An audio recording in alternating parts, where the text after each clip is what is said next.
What's up, y'all? It is 8:08 on a Monday night, and I am Andru Defeye, aka the Guerrilla Poet Laureate, aka the Hoodie God, aka Spittin' Quarantino, aka the Snack Master General. I cook and eat a whole meal in the Zoom room, aka I wear my sunglasses at night because my eyes are as sensitive as my heart is, y'all.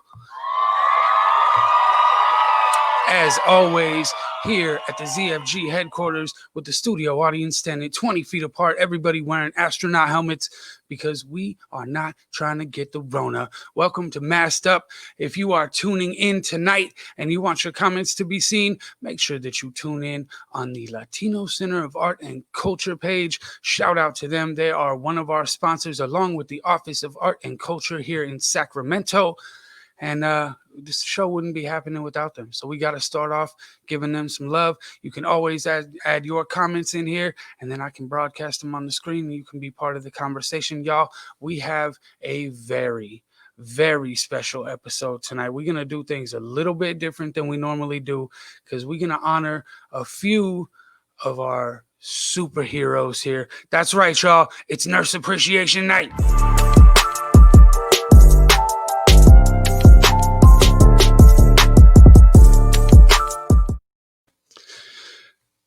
So we got Amanda Vazquez, we got Asantewaa Boykin.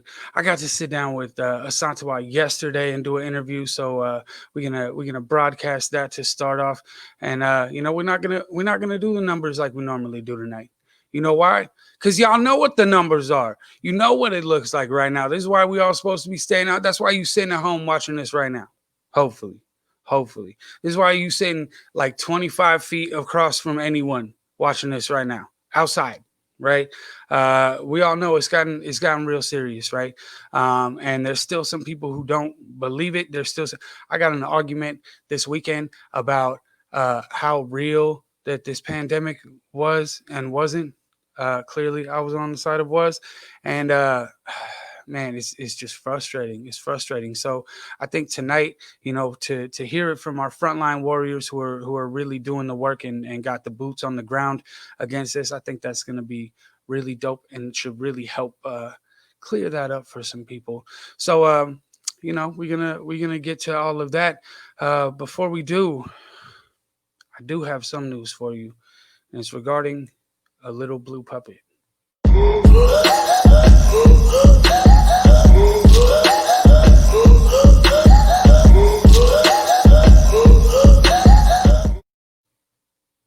I know, it's just me, and you want to see the little blue puppet on the other side of the screen, and you're not going to tonight.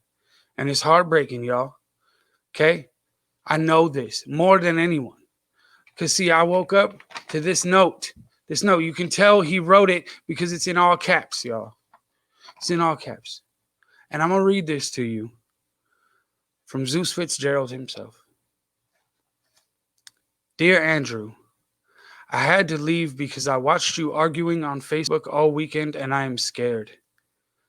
I went to New Zealand because while I can't get corona whatever because it attacks the lungs and I don't have any, there is a second pandemic in full effect. Stupidity.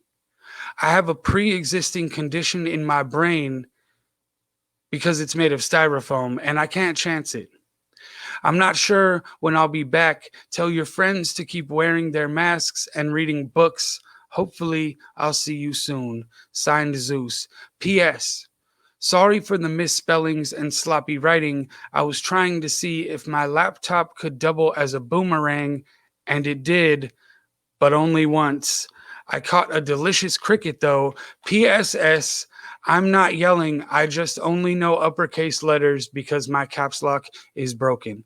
So y'all, Zeus is in New Zealand. You know why he went to New Zealand? Because they dropped all of their COVID regulations. They are COVID free in New Zealand. You know what else they got in New Zealand? So they don't have COVID. You know what they do have? A woman in leadership. Let me just throw that out there. A woman in leadership is the first place to knock out the COVID. Shout out to New Zealand doing their thing. We're just trying to get like y'all. So we're going to get into this first interview with Asantewaa Boykin. Man, she is all kinds of amazing. In addition to being a nurse, she's also a mom. She's a poet. She works with APTP and mental health first. She does visual arts. She does all kinds of things, y'all. So I got the chance to sit down yesterday and really pick her brain about all of this and what's going on. So I'm gonna run that interview back for y'all right now. Check it out.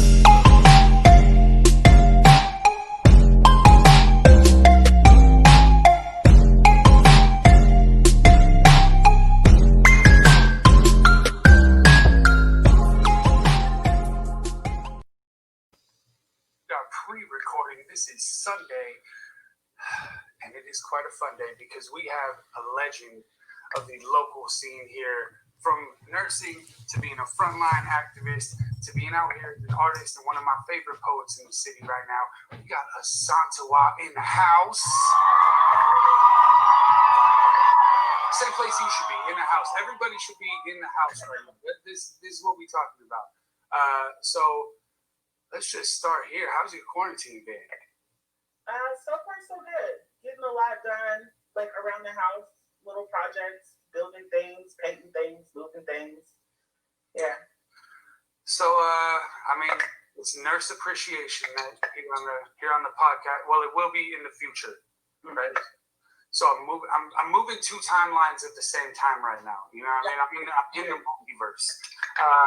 But it is Nurse Appreciation here on this show right now. So first off, we just want to give you all the roses for all the hard work that you are doing right now, you and all your colleagues. And we just wanted to get a report from the field from someone who's in it. Like, tell us what the energy is like and kind of what the scenario is. It's intense. More intense than the first wave, right? I think the first time it came around, we were all really hopeful that it would be something that came and went. But it is came and it is staying and it is getting more intense. Seeing like just the wide range of folks that are testing positive for corona, from small babies to very old folks. Despite the myth that it mostly affects folks who have pre-existing conditions, there are healthy folks that are testing positive for coronavirus and also getting sick. And it's, I think a lot of folks are sicker than the first time, and it's likely due to, I mean, we're in respiratory season is what we call it, because this is a time of year where folks who already have those pre-existing respiratory conditions, where they exacerbate or they get worse, or folks are more prone to have asthma attacks this time of year, allergies, everything, right, on top of that. And then we also have this super contagious respiratory illness, COVID, coupled with that. And it definitely doesn't make anyone safer, right? It definitely makes folks more sick. And they're saying, I need to address this as well, because I've seen some wild conspiracy theories going on where like the hospitals aren't really full. When you go in the hospitals, there's nobody in there, and then we've got the governor saying that hospitals we're reaching like capacity close to it, right? Like, so what is that looking like? And for folks to really understand, I don't think a lot of people get it because they think it's just the COVID. But with people taking up those beds and those spaces due to the COVID, then that stops y'all from being able to help folks who have non-COVID issues, right? So I would like to explain the difference between capacity, acuity, and what's the word I'm looking for? And like numbers, right? Like you can walk into the ER, right? And there could be no patients in the waiting room, right? That doesn't mean that in the back, right, that the beds are not full, right? So that's something to consider. So yeah, you can walk in a hospital and it's empty, and also consider that means that there's no visitors. Any staff that don't need to be there are not there. when usually when you walk into a hospital, you have folks that are visiting, you have vendors, you have students, you have right all these other bodies inside of the hospital. So it should look to you when you walk in, right? And then you also have capacity. Capacity means we have 500 beds, right? And if all 500 beds are full, then that means we are at capacity, right? So when we say 15% capacity, meaning that's how much we have left, right? So that means only 15% of our ICU beds are available for folks, which is why it then became an emergency and we have to shut down, right? Because we only have 15% ICU capacity. And then there's acuity, right?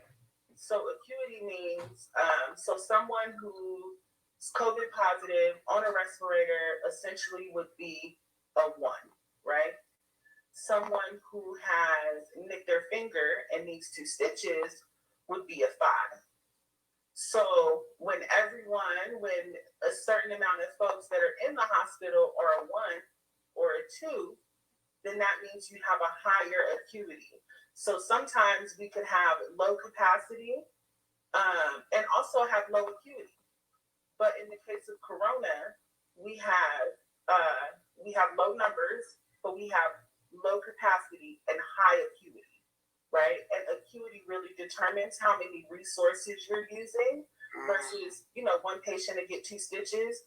The next patient who has a higher acuity needs 1 nurse instead of 1 nurse for 4 or 5, right? If I'm making sense. Right. So that person gets 1 nurse, they have a respirator, which means they have a respiratory therapist. And then they also have medications that come along with being on a ventilator.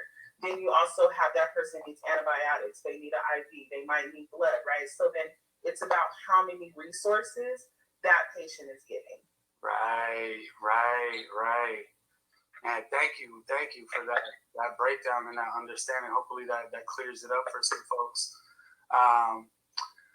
What would you say the hardest part of being a nurse is right now? I think there's a constant fear of, and I hate that word. I do my best to just eradicate it out of my vocabulary. And to be honest, it's scary. Just the thought of bringing it home to my family. I have a 4-year-old, I have a husband. If they were to get sick and something were to happen to them, I wouldn't know what to do with my whole self, right? So I think there's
exist on the spectrum just like humans do, right? Someone could feel like, man, I don't.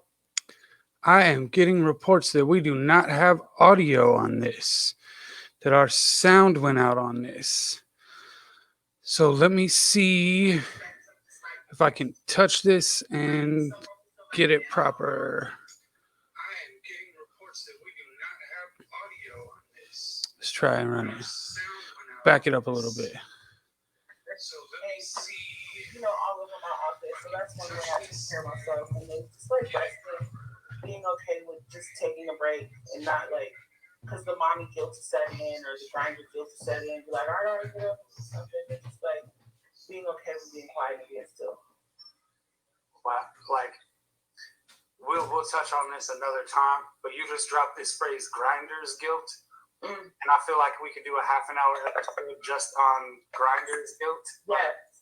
Man, so real. It's so important to like be able to take that time to be still and to let your body even just like be still for a minute, let your cells do their recovery thing. Like, and I think that we'll talk about grinder's guilt. We'll do a whole episode just on grinder's guilt.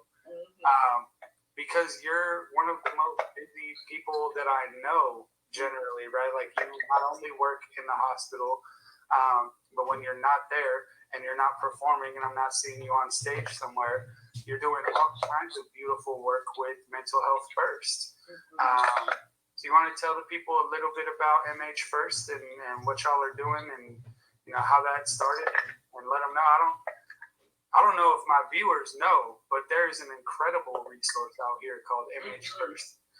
Shout out to the Anti-Police Terror Project in Asantewaa for bringing it out. So tell us a little bit about MH First.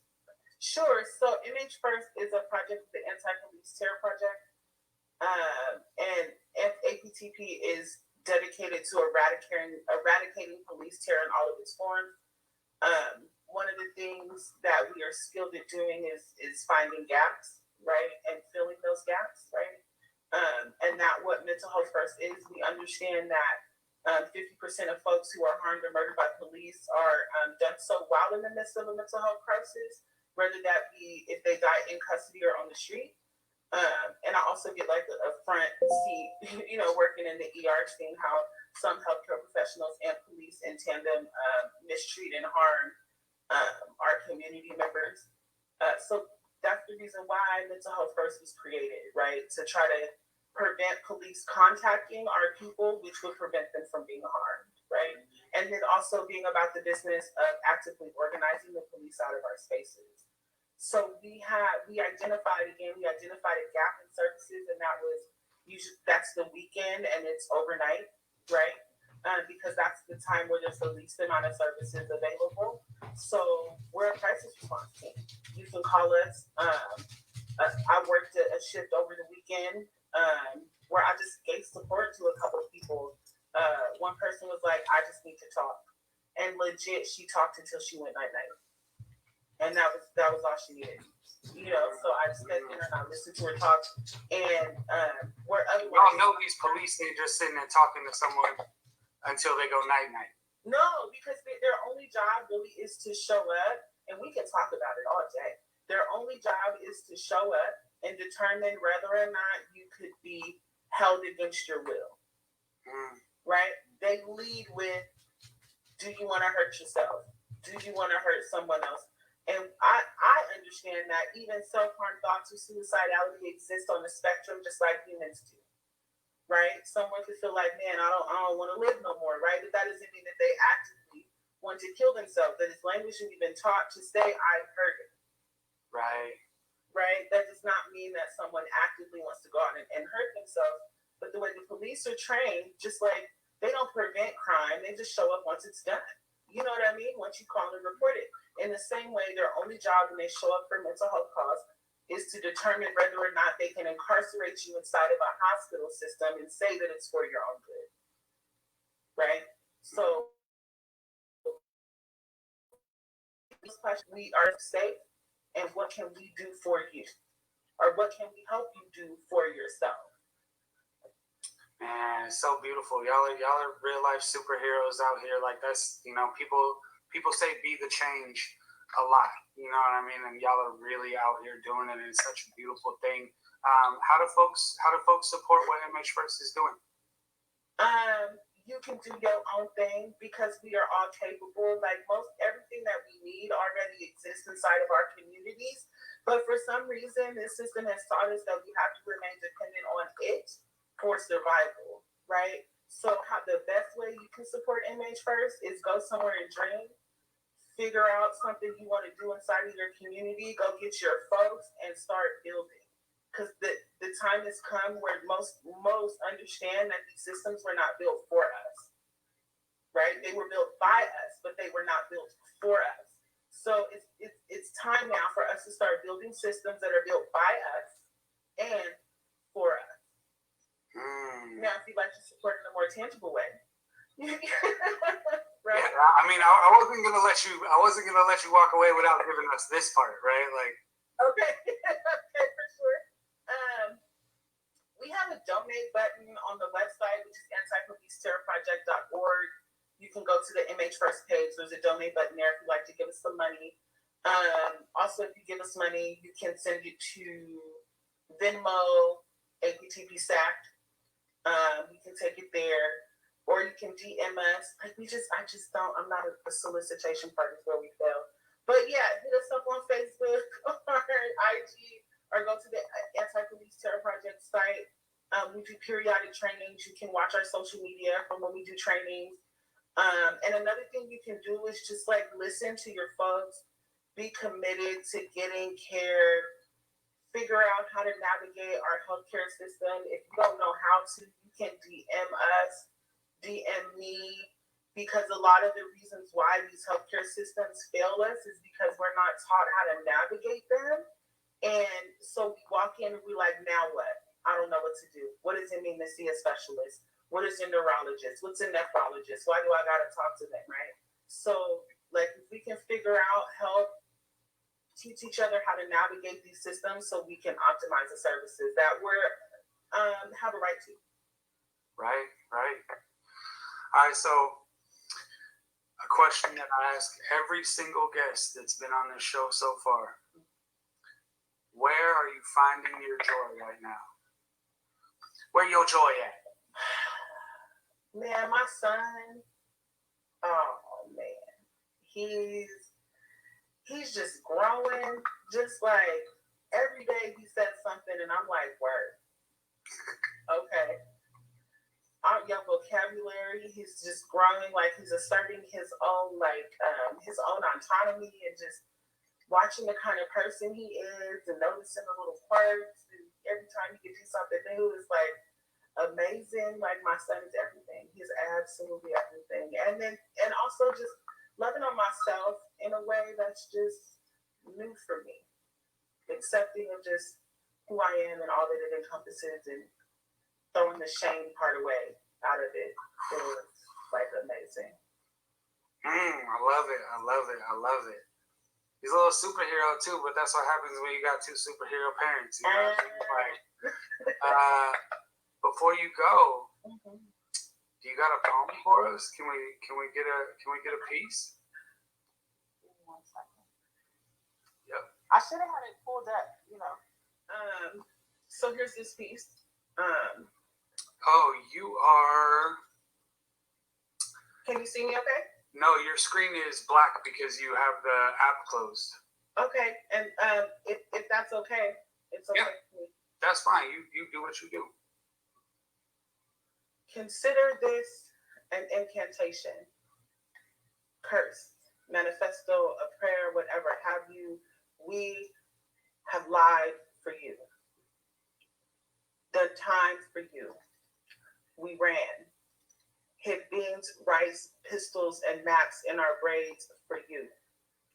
Stood on pedestals built on sentiment just to watch them be torn down by you. We picked cotton for you, raped by you, gave birth to babies to have them stolen, killed, caged, and raped by you. We buried sons, fathers, brothers, nephews, cousins, nieces, sisters, mothers, daughters, and sometimes ourselves. We buried our grief beneath the pile of rotting bodies you left in the same intersections we summoned our ancestors in.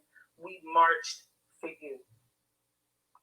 Even when we knew that our own bodies fall in silence, but see, sir, madam, sis, bro, we died already. Sevenfold, energetic shift as predictable as the empires you built on quicksand. We've been having conversations with our great grandmothers, and they said this pussy won't thrive for you. These legs won't dance for you, spread for you. This mouth won't sass, kiss ass for you. Our greatness will not capitulate to your phalluses, your whiteness, nor your proximity to either of the above. They said, oh, but we will dance. Until the sight of our joy brings you madness, we will laugh and rest, find pleasure. Wade in water sweeter than sun-kissed peaches. We will write your names on bay leaves and scorch it all away. Constructing armies and symphonies and astronauts in our bellies, feeding them freedom from our breasts. We will have our roses today. Our bare pedicured feet will observe nutrients from freedom lands today. We won't wait.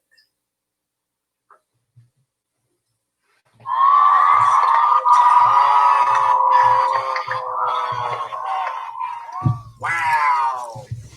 So I also hear rumor that there's like a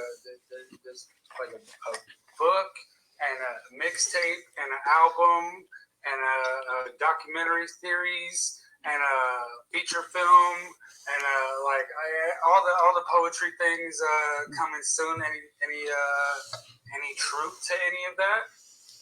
Actually, I'm waiting to my first book called Love, Lyric, and Liberation. Date to be determined. So keep an eye out for that. And I have a website, AsantewaABoykin.com, that is purely dedicated to art. Like, that is where my art lives. So if you're interested in my art in its various forms, you can go there and continue. Y'all check that website and put your masks on and stay away from each other so that we can end this, so that Asantewaa can create more art and get this book out. It's really y'all's fault that this book isn't coming out. So get your lives together, because we need this. You need this. And most of all, I need this. Man. We So, were talking about getting out to the bar or something. Like that. I'm trying to get back to the things, little things we missed. So, do your part. Stay indoors. Most of all, take care of yourselves. Use your critical thinking skills. I know it's foreign, but you got this. You got this. we believe in you. Thank you so much for being here. Sending all the love. And we'll talk soon.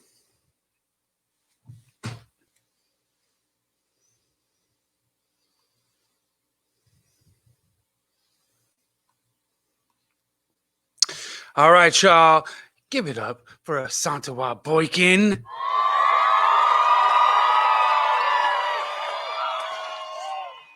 Yeah, I really appreciate y'all jumping in on that. So we had a little bit of an audio issue because this is the first time that I've ever done the share screen thing. Normally Zeus is back here running the boards and I'm stuck on the solo tonight. So I'm trying to figure it out, make it work. But we got it rewound. We got it figured out. Everything was cool. So definitely appreciate y'all letting me know about the audio. And I think I'm going to probably just put that interview up as well. I'll put it up on my Facebook page and I'll send it over to Asantewaa because there's some real gems for the community in there, especially when we're talking about mental health first. Super, super, super crucial. So, I'm going to, we're going to keep it going with our special theme night. Y'all don't forget, it is Nurse Appreciation Night.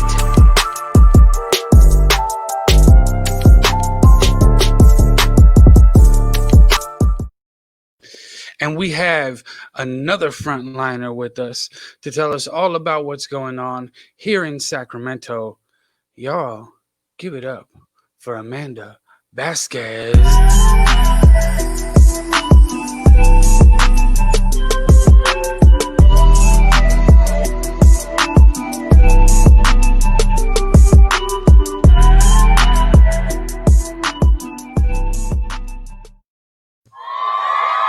Hey. Hi. So this is real time, right? Can So you we hear jump me? in. Yeah. You good. We jump in some timelines right now. But we got Okay. Amanda live How in full effect right now. So how you doing? How's your quarantine been thus far? How you feeling? I hate quarantine, but you have to do it. I'm just being honest. I'm a social Yeah. person. I like being out and about, but me being a nurse and seeing it, you know, as worse as it comes, I have to stay at home and everyone else should stay at home as well. Y'all, stay at home. So Amanda can go out. We're trying to go to drunk Trying to go to poetry the soon. club. Come on. So give us a little bit of a report from the front line. What's it been like? What's going on? So I work in the ER in Stockton, and let me tell you, it's crazy. Like, you see the news, you hear the news, everything, but until you're actually out there working it, it's a completely different. Like, I can't even explain to you. Like, there's no words, but I can try to explain it to you. So, like last week, our ER, we had 105 patients in the ER. There were 12 ICU holds in the ER. There were 34 admit holds in the ER. There were 21 that were COVID positive, and there was 36 that were pending. And the reason I know all the numbers is because I'm usually in charge, or they'll have me as charge nurse, and I'll be in charge of moving patients around, trying to get beds upstairs. There's points where I have 100 patients in the ER, and they tell me upstairs, they're like, we don't have any beds up here. We don't have any tele beds. We don't have any ICU beds. You guys are just going to have to hold them down there. And so we basically make up beds in the ER. Like, there's a hallway in the ER, and we just get random, like, chairs, recliners, monitors, whatever we can, and we just make it work. We make fake, like, beds that shouldn't even be there. Like, if the fire department came, or JACO, they would be like, what is this random bed? It's like, well, we needed a place to put all these patients. There's no room. There's no room for the admit patients. There's no room for the ICU patients. And then on top of that, there's regular ER patients that come in.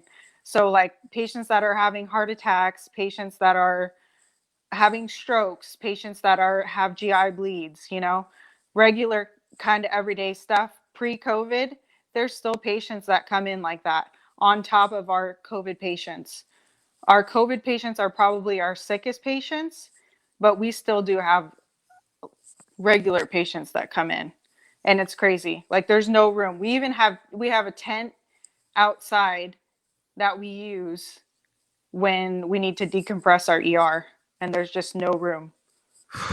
Well, and that's like part of the real danger of it, and that I think a lot of people aren't understanding is like, oh well, COVID's only this many people, and like, but they're not really getting that it's filling up the beds so that people who have non-COVID related illnesses and issues can't get a bed and can't get treatment as quick as they need to, right? Like, it's kind of clogging up the entirety of the Yeah. system, right? Yeah, and it's dangerous. And there's some people, like, if you work in the ER lobby, there's some people that come in and they're just like I had a pregnant lady come in, and she's like, "Oh, I'm pregnant, but I'm also nausea, vomiting." And I had my there's a physician assistant or a nurse practitioner that works in the front, and he was like, "You know what? This is the worst place for you to be right now. You're in the middle of the lobby. There's people coughing all around you. You could get COVID. And if you get COVID when you're pregnant, it's not good. Mm, It's the mhm. prognosis is not good." So what the provider did in the front was he wrote her a prescription, Zofran, for nausea medication, and he said, "Here, take this nausea medication. I want you to go see your OB doctor in the morning, because I don't want you sitting here all night because he knew we were that busy that night that she would just be sitting there in the amongst of, 30 some people in the lobby coughing all around her. She probably would have got it if she stayed there all night. And people wait like 6, 7, 8 hours in the lobby, ER lobby, to be seen by a doctor and treated. It's crazy. People will come in and like I'll be checking ambulances in, and in my head I'm like, holy shit, this ambulance is coming in, COVID positive, 80-year-old female. She needs a bed. We don't have a bed. I have to Mm, scramble around like and try to make a bed. So mm, we'll go around, we'll pull patients out that are not sick or not using oxygen. So imagine trying to shuffle through the patients that you already have and be like, "Oh, you're not as sick. We're going to pull you out into the hallway because we have somebody that's really sick coming in." We had to do that. We've been having to do that through the pandemic. And there was a point where we ran out of beds and we're like, "Holy crap, everybody needs oxygen." We had to pull a patient that was on chemo, that was immunocompromised, out in the hallway so that we can put a really sick patient that needed oxygen and, monitors, everything, that was dying, that we were doing CPR on. We had to make room for them, so we pulled a patient out and put them in the room. So it's like that. So it's literally, there's no room to the point where we have to pull patients out and make room for the really sick patients. And you really have to think quick on your feet. Like you have to be like, okay, who's sick, who's not sick. You have to move patients around. It's this constant movement, constant doing things, and it's crazy. There's and no room. are y'all seeing this next wave coming in? Like, how long has it been that Oh you've been yeah. kind of seeing this increase? Oh yeah. So in July, it was the first peak, and I think we had over 500 COVID positive patients, and now I think it's close to 200 already, and we're just starting the second peak. There's a second peak going on for sure, and because of flu season, there's flu season, which is going on right now. Instead of just swabbing for coronavirus, we do the swab on both sides of the nose. It'll swab for coronavirus, the flu A and B, and RSV. So for 3 different things, will swab you for, because of, it's flu season and it's COVID season now. So yeah, Well, and, we had and to what's my what's it like for you as someone who's like constantly having to be in the hospital, constantly working and interfacing with these patients, and then you're coming back, sometimes you're quarantined from your own family. What's that Yeah, experience been like emotionally for you? it's overwhelming. It sucks because it's like you want to go see your loved ones, you want to go see your family, you want to kiss and hug everybody, that but you can't, because that you were just in a patient's room that was COVID positive. They weren't keeping their mask on. They were coughing on you, because a lot of times people who have COVID, their oxygen levels are low, so they're not getting enough oxygen, so it causes them to not think right in the head. So they don't know, oh, I have to keep my mask on, I can't cough all over my nurse. They don't know that because they're hypoxic. They don't know what's going on. They don't have oxygen to their brain. So when I'm in the room taking care of them, I could easily get COVID from my patients and bring it home to my family, which sucks. um I was, struggling with it a lot in the beginning, but I think I've gotten used to it now. And hopefully with the vaccine, things will turn around. But yeah, it does suck. I mean, I always have that risk working in the ER. I could bring other things home to my family other than COVID before that. Like I could have brought flu, MRSA. I just have to be safe about it. When I get home, I strip all my scrubs straight into the washing machine. I Lysol my shoes. I keep them in the car, the garage. Um, wash my hands immediately, go in the shower. You know, it's just precautions I have to take just because of I work with COVID patients and all the time. So Mm.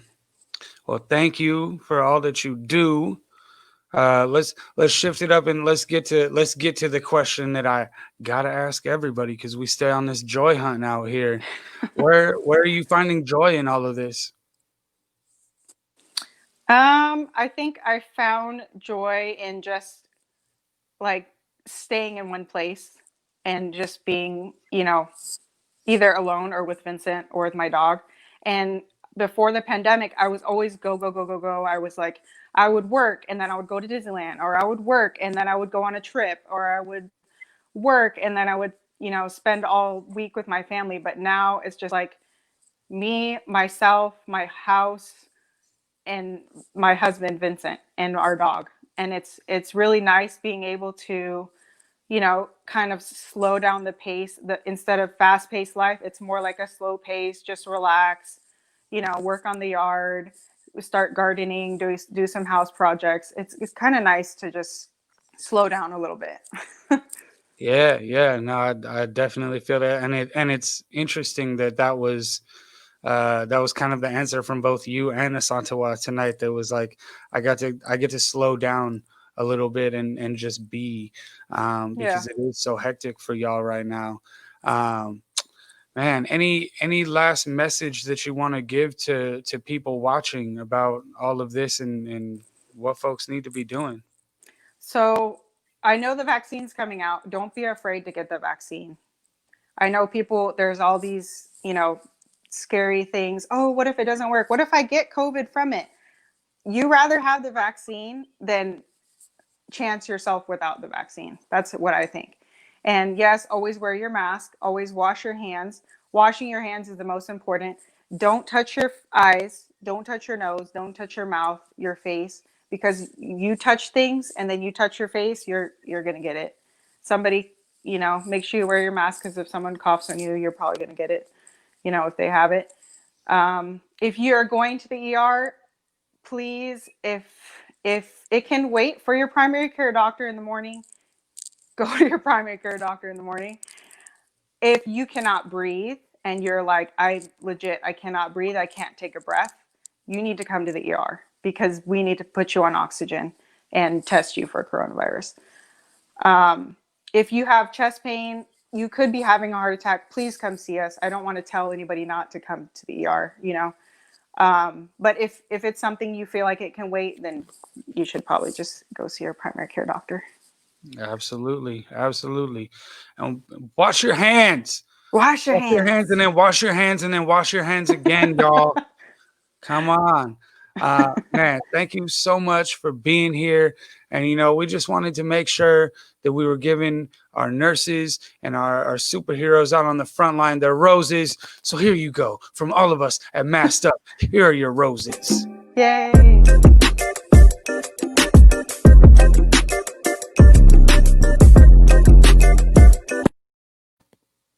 Thank you so much for taking the time to be with us.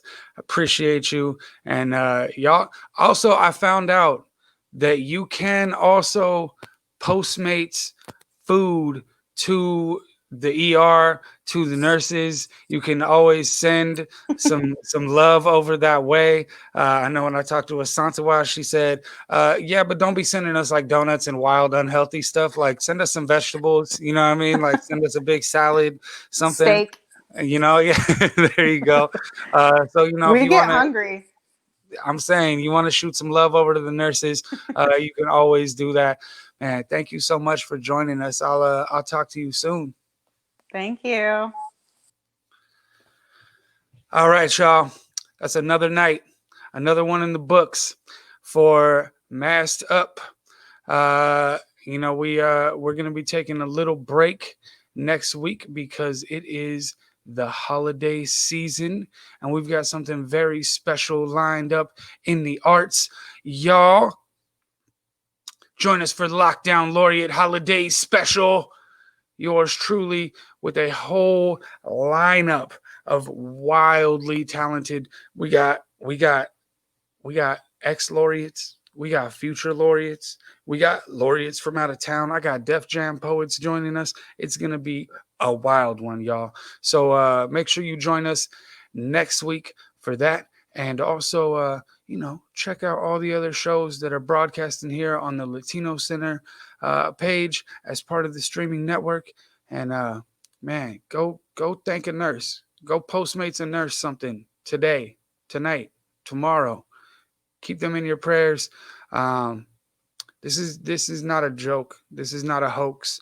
Hopefully hearing from a couple of our frontline soldiers out here helps clarify that for y'all. So really appreciate everybody tuning in tonight.